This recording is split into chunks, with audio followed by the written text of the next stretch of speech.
Hello मंडळी, रुचकर रसोई ब्लॉगमध्ये तुमचं स्वागत आहे। आज तुम्हाला मी आंबे डाळ करून दाखवते। जे चैत्र गौरीला आपलं अन्नपूर्णेचं आता व्रत येतं, त्याच्या नैवेद्यासाठी आपल्याला आंबे डाळ लागते। आणि आंबे डाळ आणि पन्ह हे हळदी कुंकात पण चैत्र गौरीला वाटलं जातं बायकांना बोलवून। तर अशी ही आंबे डाळ मी तुम्हाला रेसिपी म्हणून करून दाखवते। तर आपण ती कशी करायची ती पाहूया। ही चणा डाळ मी 2 तास भिजत टाकली होती पाण्यामध्ये। ती आता अशा पद्धतीने उमलून आली आहे बघा। 2 तास पाण्यामध्ये मी ही उमलत ठेवली होती। आता आपल्याला ह्याचं पाणी काढून घ्यायचंय। ह्याचं पाणी मी काढून घेतलं। आता आपण मिक्सरमध्ये ही डाळ घालून घ्यायची आपल्याला। तर याची आपण चणा डाळ आता मिक्सरमध्ये घालून घेतलेली आहे। या तिखट आपल्या आवडीनुसार या 2 मिरच्यांचे तुकडे घालते। एक इंच आल्याचे तुकडे घालते याच्यामध्ये। कैरीचे तुकडे घालते याच्यामध्ये।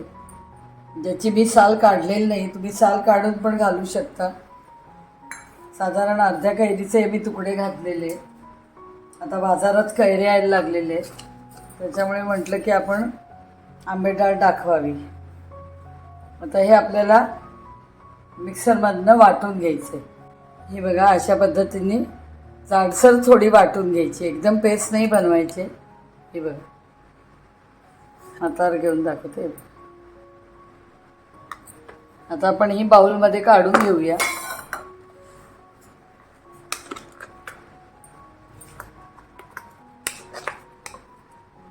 ही अशी वाटलेली डाळ मी काढून घेते। कोथिंबीर घालते बारीक चिरलेली, चवीनुसार मीठ, कोथिंबीर घातली। आता मीठ घातलंय आणि चवीनुसार साखर घालते। चिमूटभर साखर, पाव चमचा साखर घातली। आता आपल्याला फोडणी करून घ्यायची।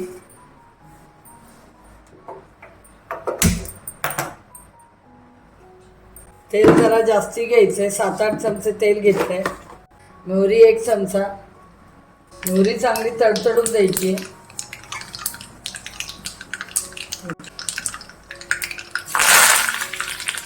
कढीपत्ता घातलाय, 10-12 पानं कढीपत्त्याची। गॅस लो ठेवा।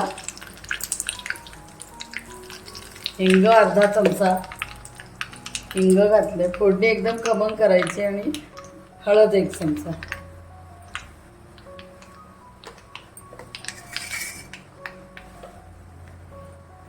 ह्याच्यात जिरे वगैरे घालायचं नाही, मोहरी चांगल्या प्रमाणात घालायची। मोहरी थोडी जास्ती घालायची। फोडणीचा सुगंध सुटला, असा रंग बदलला की मग फोडणी आपली झाली समजायची। गॅस बंद केलाय। आता फोडणी मी ह्याच्यावर घालून देते। असा सर्व आवाज आला पाहिजे। ह्याच्यामध्ये थोडी डाळ घालून अशी, म्हणजे आपलं काही वाया जात नाही।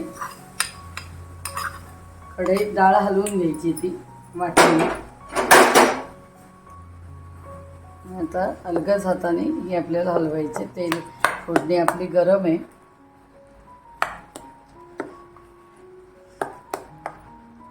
मीठ साखर चवीनुसार मी घातलेले, मग अशी दाखवलं। कोथिंबीर घातली आणि आता फोडणी घातली।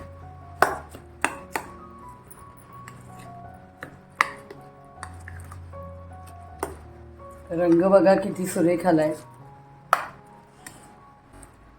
सगळ्यांना आंबे डाळ दिली की त्याच वेळेला पन्ह पण करायचं। अतिशय सुरेख लागतं, म्हणजे आंबे डाळावर पन्ह पेणं।